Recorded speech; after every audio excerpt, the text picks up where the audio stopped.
To exchange your sizes on your pieces, use grading, assign size.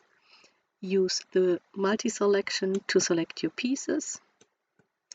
Press spacebar, and into the editor you can enter the new size directly, or you can use the dots to select your size out of the list. Confirm, and left click as confirmation on your piece. You can now see the new size displayed on your cursor when you move it over your pieces, or you can also see the new size when you check the object properties for your pieces.